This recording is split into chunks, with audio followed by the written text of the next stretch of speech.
suicide. I want to die. Coach, please help me. Hey, relax. Just close your eyes and picture yourself on the beautiful beach of Andaman. And just imagine that waves are crashing against your face. Just feel that smooth breeze. Just imagine those mustard-colored sandy beaches, the clear blue water. How do you feel now?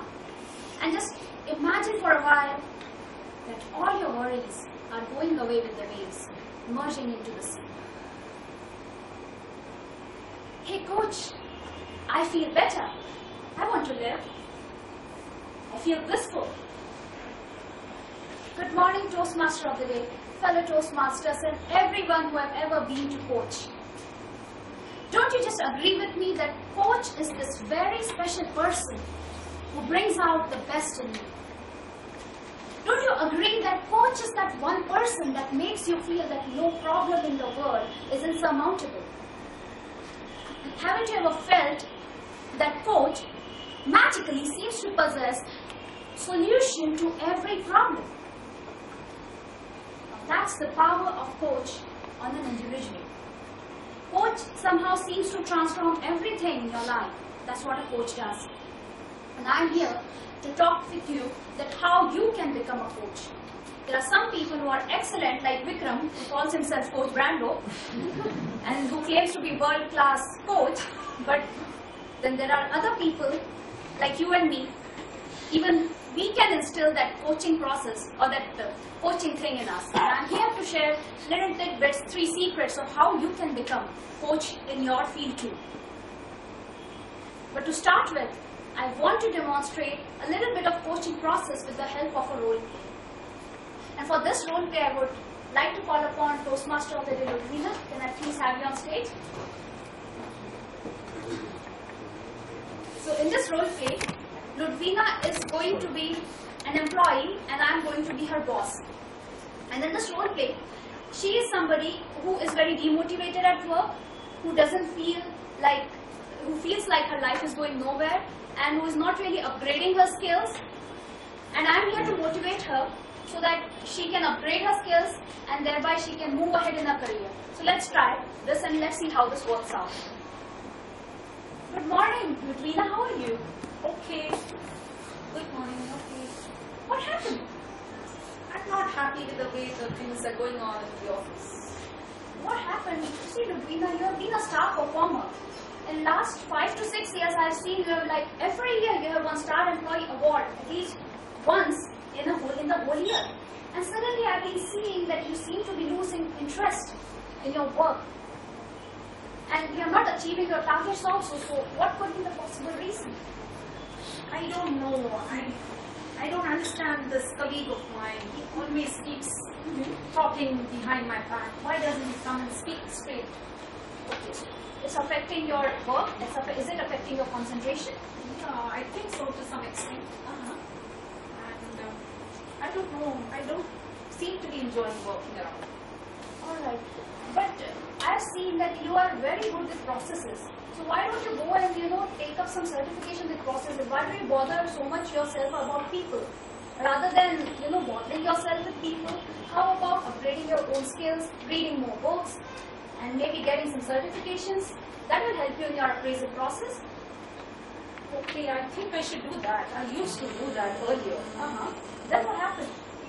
But when I got into all this, like listening to what people say, I was a little demotivated.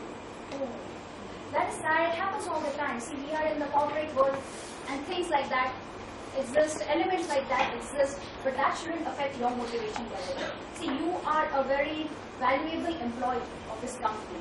You have been with us for past 6 years, and your contributions have helped us to achieve major results. Don't you remember the award that we got last year?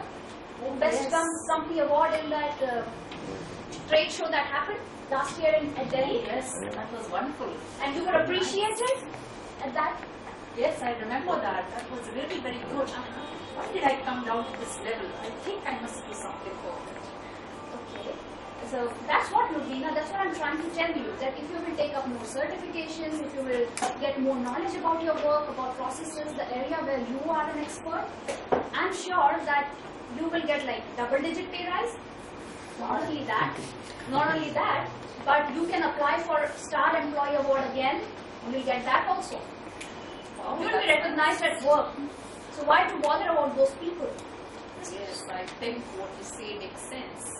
Yeah, and believe me, I'm going to recommend you for promotion next month. Wow, that's great. But you have to promise me that you will complete that certification. Sure, I will.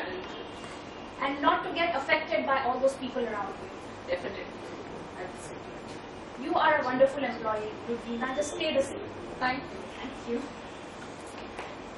So here was a little role play wherein Ludvina acted a demotivated employee and I was trying to motivate her through a little bit of coaching. And now I'm going to share with you 3 techniques that I applied for coaching Ludvina. And it stands for what I call OAR. O-A-R. OAR. That's how I call it. So O in the OAR stands for opportunities. Herein I identified an opportunity. Herein I felt that there is an employee who could be improved but who is not performing at her best. So that's why I just caught attention of her and I just tried to talk out with her. In the same way, if you want to become a coach, you can identify opportunities anywhere. At the playground, at the office, at your workplace. There are opportunities galore. I'm sure you just have to keep your eyes and ears open and you will find many opportunities. And to back up this point, let me give you an example from the personal life that I experienced this morning. So what happened that I was in a run right now, so I just came directly from the run. And in that run there were around 100 people who participated. And there was one lady, one coach. And there was a group of runners out there, but there was one coach out there, one lady with those 15 people. And this run had around 100 to 150 people. And suddenly, before the run started, she shouted. She said, her name was Suchita. So Suchita, the coach, she shouted, hey, everybody who wants to do warm-up, you can join us. And suddenly, everyone in the crowd, was 100 to 150 people, they just gathered in a big circle around her. So what she did? It was so simple. She just identified the opportunity. She just felt at one point of time that maybe there are many people in this runners group who are not aware of the warm-up exercises. And there was a simple opportunity that she identified that, hey, yeah, I can come in and I can step in and I can offer my help. In the same way, if you want to become coach or you want to coach someone, you have to just identify the opportunity and offer that helping hand. Offer the support that someone needs. And that's your first step of becoming a coach. But just remember, when you will offer help or opportunity, or you'll see the opportunity and you want to fill the gap, what happens is that there will be people who would resist changes. There will be people who would say that I don't want your help because I don't think I can change. Because people have limiting beliefs about themselves. People believe that they cannot change. People think that if I have not achieved a goal in the past, I may not be able to achieve it in the future. Right? People believe that way. But in those cases, you have to ensure that you paint a rosy picture in the mind of the person, like how I tried to paint a rosy picture in the mind of Ludvina. That, hey Ludvina, if you are not working well right now, in future if you will do the certification, read more books, you will be able to get that award, Star or Best Employee Award, and you will be recognized at the workplace. So in the same way, when you will identify the opportunity, when you will go out there and try to help someone, you will definitely see some resistance from people whom you are trying to coach. But you will have to fight through that resistance to move on to the second step. And the second step of coaching is attitude. The O in OAR, A stands for attitude. You have to instill right attitude in people. As I said, people won't change. You have to recognize that what is the attitude of people. They won't change. Can you just tell me that why they don't change? Any reason that why people resist changes? Habits are formed. Habits are formed? It requires Fear. They fear the unknown. They fear the unknown. There's no motivation. Yes, they want to get out of their comfort zone. Yes. That's the basic nature of human beings. Yes, that's the human tendency, so to say. So let me tell you, this attitudes are formed, people don't change because they feel that they don't need any change. They feel that the change won't help them in any way. And lastly, they feel that they won't be able to cope up with the change. Right? And as some of you rightly said, that they want to get out of their comfort zone, they fear uncertainty. So there are a myriad of reasons why people resist changes.